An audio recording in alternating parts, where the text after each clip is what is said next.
Hi guys, welcome to my channel. How are you? I hope you all are fine. आज हम standard 6 Hindi grammar का second chapter जिसका नाम है वर्ण विनाश, उसका प्रश्न उत्तर करेंगे। So let's start. First question, सही विकल्प चुनिए। ठीक है, तो 1 से 9 नंबर तक क्वेश्चन आंसर दिया गया है। जैसे कि मल्टीपल चॉइस क्वेश्चन, 4 ऑप्शन दिया गया है। जो सही ऑप्शन है उसका आंसर हम लिखेंगे। तो नंबर 1, वर्ण भाषा की क्या है? वर्ण भाषा की ऑप्शन क दिया गया है लघुत्तम इकाई है, ऑप्शन ख दीर्घ इकाई है, ऑप्शन ग लिखित ध्वनि है, ऑप्शन घ उच्चारित ध्वनि है। इस नंबर का सही आंसर होगा वर्ण भाषा की लघुत्तम इकाई। अब देखो नंबर 2, स्पर्श व्यंजनों की संख्या कितनी है? स्पर्श व्यंजन जो है क से म तक। ठीक है, क से म तक 25 अक्षर है। जैसे कि क ख ग घ ङ च छ ज झ ञ ट ठ ड ढ ण त थ द ध न प फ ब भ म। ये क से म तक स्पर्श व्यंजन। तो आंसर होगा ऑप्शन ग 25। तो नंबर 3, तलवेश मूर्धन्य दंतेश ह व्यंजन क्या है? ऑप्शन क अंतस्थ, ऑप्शन ख उष्म, ऑप्शन ग स्पर्श, ऑप्शन घ अन्य। आंसर होगा ऑप्शन ख उष्म व्यंजन। अच्छा, नंबर 4 देखो। नंबर 4 का क्वेश्चन है, निम्नलिखित में अघोष ध्वनियां बताइए। अघोष ध्वनियां क्या है? सबको मालूम होगा अघोष ध्वनियां क्या है। तो अघोष ध्वनियां इन ध्वनियों के उच्चारण में स्वर तंत्रियों में कंपन नहीं होता। प्रत्येक वर्ग के प्रथम और द्वितीय वर्ण तथा तालवेश मूर्धन्य दंतेश ये अघोष है। जैसे कि प्रत्येक वर्ग 5 वर्ग है, क च ट त प। क वर्ग में 5 अक्षर, जैसे कि क ख ग घ ङ। च वर्ग में 5 अक्षर, च छ ज झ ञ। ट वर्ग का 5 अक्षर, ट ठ ड ढ ण। त वर्ग का 5 अक्षर, त थ द ध न। और प वर्ग का 5 अक्षर, प फ ब भ म। तो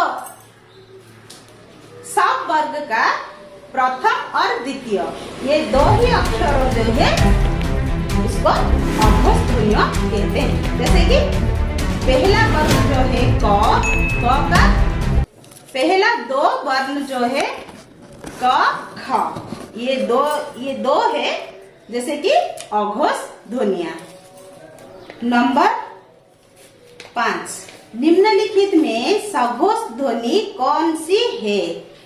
ऑप्शन क प, ऑप्शन ख फ, ऑप्शन ग य र, ऑप्शन घ स। तो ऑप्शन ग होगा य एंड र। ठीक है, अब देखो नंबर 6, अनुस्वार के उच्चारण में हवा कहाँ से निकलती है? नाक से, मुंह से, नाक व मुंह से, किसी से नहीं है। तो सिर्फ अनुस्वार जो है वो नाक से निकलती है। ये आंसर होगा ऑप्शन क नाक से। तो नंबर 7 देखो, कौन सा रूप शुद्ध है? परीक्षा, परीक्षा, परीक्षा, परीक्षा। तो ऑप्शन ख होगा प र में बड़ी की मात्रा क्ष। ठीक है, अब देखो नंबर 8, कौन सा रूप शुद्ध है? सन्यासी, सन्यासी, ये भी सन्यासी, ये भी सन्यासी। सिर्फ मात्रा और लिखने का थोड़ा चेंज हो गया है। तो ठीक, ये सही आंसर होगा ऑप्शन क सन्यासी। देखो स में अंग की मात्रा, न या स में बड़ी की मात्रा। तो अब देखो 9 नंबर, स्वरों के उच्चारण में हवा मुख से क्या होता है? स्वरों के उच्चारण में हवा मुख से ऑप्शन का रुकावट के साथ निकलती है, ख बिना रुकावट के निकलती है, ग निकलती ही नहीं है, घ अपने आप निकलती है। तो ये आंसर होगा ऑप्शन ख बिना रुकावट के निकलती है। ठीक है, ये नंबर 1 से 9 तक कंप्लीट हो गया है। अब हम करेंगे बोधात्मक प्रश्न का उत्तर। अब बोधात्मक प्रश्न का उत्तर लिखेंगे। नंबर 1, वर्ण किसे कहते हैं, उदाहरण देकर स्पष्ट कीजिए।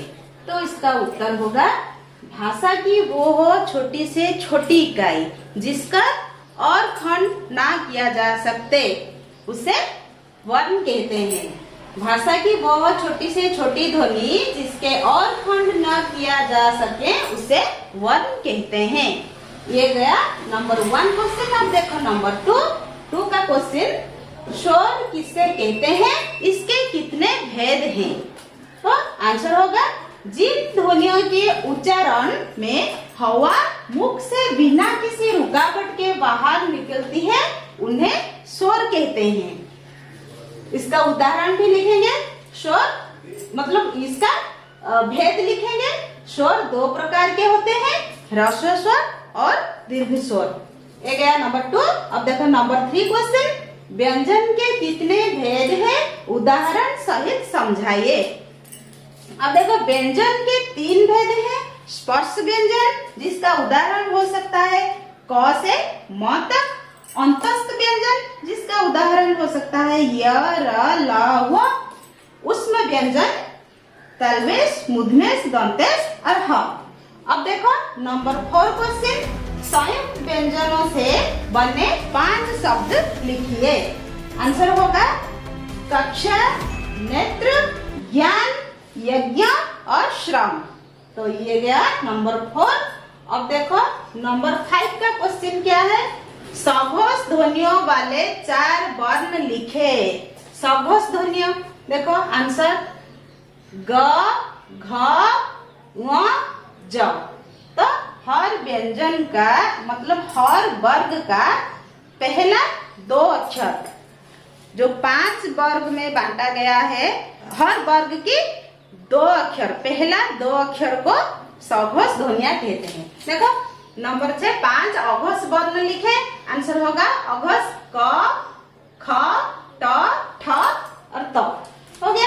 अब देखो नंबर 7 का क्वेश्चन है, अनुनासिक का अर्थ समझाइए। अनुनासिक का अर्थ समझाइए। तो आंसर होगा, जब किसी वर्ण का उच्चारण करते समय हवा नाक और मुंह दोनों से निकलती है, तब उस वर्ण के ऊपर चंद्र बिंदु, जैसे कि इस मात्रा को चंद्र बिंदु कहते हैं, तो चंद्र बिंदु लगाया जाता है, इसे अनुनासिक कहते हैं। तो ये नंबर भी कंप्लीट हो गया 7 नंबर तक। अब करेंगे 8 नंबर का प्रश्नोत्तर, रिक्त स्थानों की पूर्ति कीजिए। क वर्णों के व्यवस्थित समूह को डैश कहते हैं। वर्ण के व्यवस्थित समूह को डैश कहते हैं। तो आंसर होगा वर्णमाला। वर्ण के व्यवस्थित समूह को वर्णमाला कहते हैं। नंबर ख, जिन ध्वनियों का उच्चारण बिना किसी रुकावट के होता है, उन्हें डैश कहते हैं।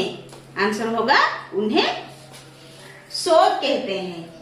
ठीक है। अब देखो नंबर ग, दीर्घ स्वरों के उच्चारण में डैश समय लगता है। दीर्घ समय मतलब दीर्घ स्वरों के उच्चारण में अधिक समय लगता है। तो ये आंसर होगा अधिक।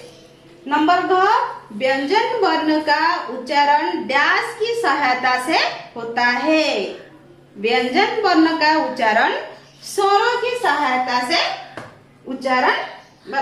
व्यंजन वर्ण का उच्चारण स्वरों की सहायता से होता है। नंबर 9, निम्नलिखित वाक्यों में सही के सामने टिक तथा गलत के सामने क्रॉस चिन्ह लगाइए। नंबर क, भाषा की सबसे छोटी इकाई शब्द है। तो ये वाला गलत होगा। भाषा की सबसे छोटी इकाई वर्ण है। तो ये आंसर गलत हुआ है। देखो यहाँ पे क्रॉस। तो नंबर ख, वर्ण 2 प्रकार के होते हैं। ये आंसर सही है। वर्ण 2 प्रकार के होते हैं। तो नंबर ग देखो, शोर 3 प्रकार के होते हैं। शोर 3 प्रकार के होते हैं। ये वाला भी गलत है। नंबर घ देखो, स्वरों के उच्चारण में व्यंजन की मदद लेनी पड़ती है। ये वाला भी गलत है। नंबर 1 देखो, संयुक्त व्यंजन एक से अधिक व्यंजनों के मेल से बनते हैं। संयुक्त व्यंजन एक से अधिक व्यंजनों के मेल से बनते हैं, ये आंसर सही है। नंबर 4 देखो, विसर्ग का उच्चारण आह की तरह होता है, ये भी सही है। तो ये गया नंबर 9। अब देखो नंबर 10, इन शब्दों में यथास्थान अनुसार या चंद्र बिंदु लगाइए। ये कुछ बिना मात्रा में दिया गया है। देखो नंबर 10 द लिखा हुआ है, तो इसको हम लिखेंगे दंत, तो द में अंक की मात्रा हम लिखेंगे।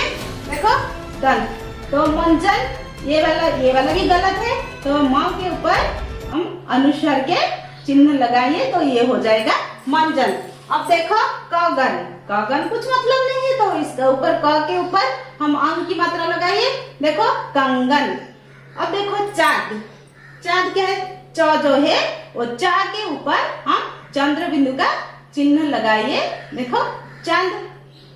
उसके बाद क्या है, सास, यहाँ पे भी लिखेंगे और चंद्र बिंदु के चिन्ह सास, तो कासा, ये भी का के ऊपर अंक की मात्रा लगाएंगे, जैसे कि कांसा हो जाएगा। ये भी गया नंबर 10। अब देखो नंबर 11, शुद्ध रूप में लिखें। शुद्ध रूप जो ये लिखा हुआ है कृपा, कृपा जो लिखा है, देखो कृ प य दिया गया है, तो प य नहीं होगा, ये होगा कृपा, कृपा। ठीक है। तो अब देखो पूजनीय, देखो पूजनीय, पूज्य नहीं है, पूज्य गलत है, तो ये होगा पूजनीय। तो अब देखो आशीर्वाद, तो आशीर्वाद कैसे लिखते हैं, आ श में बड़ी की मात्रा, वो रे आ मात्रा रे, वो में द, तो आशीर्वाद। ठीक है। आ श में बड़ी की मात्रा, वो में रेफ और आ की मात्रा द, आशीर्वाद। उसके बाद देखो अवश्य, अवश्य देखो अ व श य, अवश्य। दृश्य, दृश्य दृश्य, श का आधा य, दृश्य। अब देखो परमात्मा, तो परमात्मा गलत तरीके से लिखा हुआ है, तो देखो प र मा त का आधा म, आ मात्रा, परमात्मा। ठीक है। ये वाला गया 11 नंबर। अब करेंगे 12 नंबर का प्रश्नोत्तर। क्वेश्चन दिया गया है, इनसे बनने वाले संयुक्त व्यंजन लिखें। जैसे कि त प्लस र, त प्लस र हो जाएगा ट्र। अब देखो त प्लस र, त प्लस र त्र, क प्लस र क्र, श प्लस र श्र, ड प्लस र द्र, द प्लस र द्र। ये वाला गया 12 नंबर। अब करेंगे 13 नंबर का प्रश्न उत्तर। व्यंजनों के साथ दी गई मात्राओं का प्रयोग करके एक एक शब्द लिखिए। दिया गया है त प्लस आ, त प्लस आ, त में आ स्वर मिला के एक शब्द लिखेंगे, त प्लस आ तारा, स प्लस अंग संगम, प प्लस ए पेड़, क प्लस श्री कृपा, न प्लस ई नी, र प्लस उ रूप। ये हो गया 13 नंबर। अब देखो 14 नंबर। 14 नंबर का क्वेश्चन, र के इन रूपों से बनने वाले दो दो शब्द लिखिए। देखो र के 3 रूप, ये और ये भी एक और ये भी एक। देखो इस मात्रा का क्या लिखेंगे, कर्म और धर्म। ये मात्रा का लिखेंगे क्रम और ध्रम।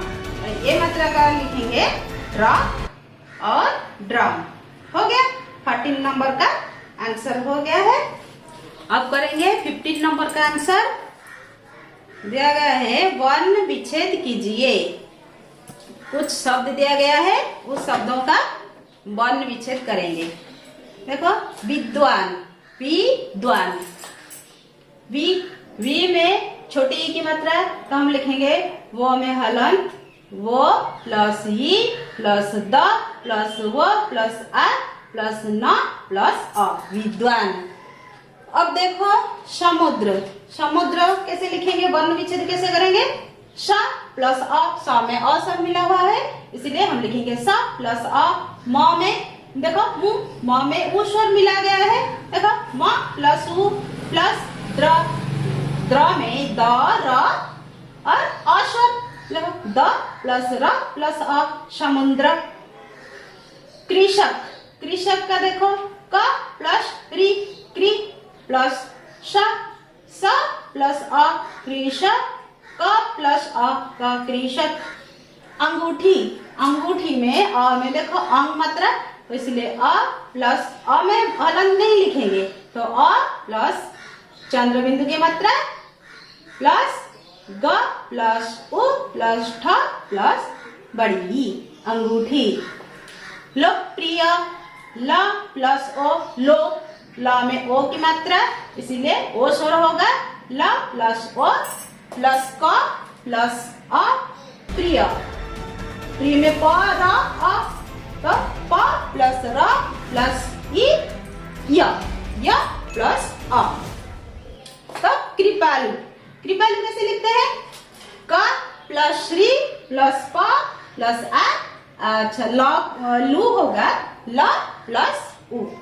ये वाला पूरा नंबर 1 से नंबर 15 तक कंप्लीट हो गया है। इसके बाद वाला चैप्टर जो है 3, 4 और 5 किसी का भी आंसर चाहिए तो मुझे कमेंट करके जरूर बताना। अगर मेरा वीडियो आपको पसंद आया तो like share subscribe and comment करना मत भूलिएगा। Thank you.